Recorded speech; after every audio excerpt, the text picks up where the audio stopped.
श्री स्वामी समर्थ सर्वांना. आजच्या ब्लॉगमध्ये तुमच्या सर्वांचं स्वागत आहे. आणि आज आहे अक्षय तृतीया. तर अक्षय तृतीयेला पितरांचं पान टाकतात. तर त्या मी सकाळी बघू शकता आज मस्त देवपूजा वगैरे करून घेतली. त्याच्यानंतर लागली स्वयंपाकाला, कारण की खूप सारा स्वयंपाक करायचा होता. पित्रा जीव घालायचे होते, 6 पानं टाकायचे होते.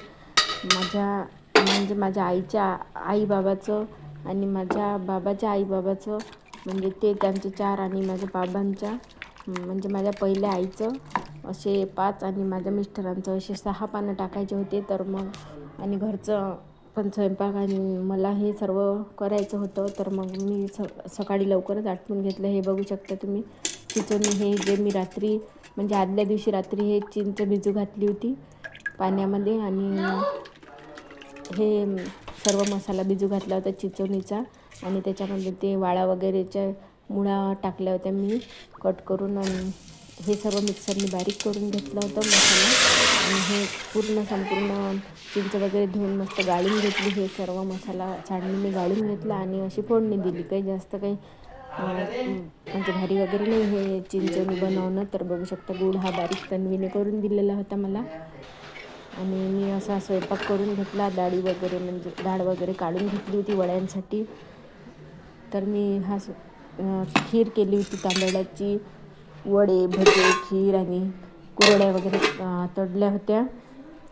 तर आज माझा खूप म्हणजे सगळा दिवसच गेला कामामध्ये, कारण की असं सणाचा जे स्वयंपाक असते तर आपला दिवस पूर्ण चालला जातो. तर सकाळी मी फरची वगैरे पुसली होती. त्याच्यानंतर मग देवपूजा वगैरे केली. त्याच्यानंतर मग स्वयंपाकाला लागली. स्वयंपाक झाल्यानंतर मग 12 वाजता पानं टाकायचे असतात. तर 12 वाजता पानं टाकून घेतली होती. त्याच्यानंतर माझं हे राहिलेलं होतं क्लिनिंग करायचं. बघू शकता गॅस ओटा सर्व स्वच्छ करून घेतलं. त्याच्यानंतर हे देवाला मी असं नैवेद्य दाखवला होता आज. आणि हे असे पात्र टाकून घेतलेले होते 6. आणि सर्व क्लिनिंग वगैरे झाल्यावर आमचे पण ताटं वाढून घेतले होते जेवायला. तर असा होता आजचा दिवस. आणि जेवण झाल्यानंतर मग सर्व झाडझूड वगैरे केलं. पुन्हा फरशी वगैरे क्लीन केली. आणि बघू शकता तुम्ही हे क्लिनिंग वगैरे झालेलं आहे. खूप सारे भांडे निघालेले होते. तर मिनी ब्लॉग कसा वाटला ते नक्कीच सांगा कमेंट्समध्ये. तर भेटूया पुढील व्हिडिओमध्ये. बाय सर्वांना. तर चला.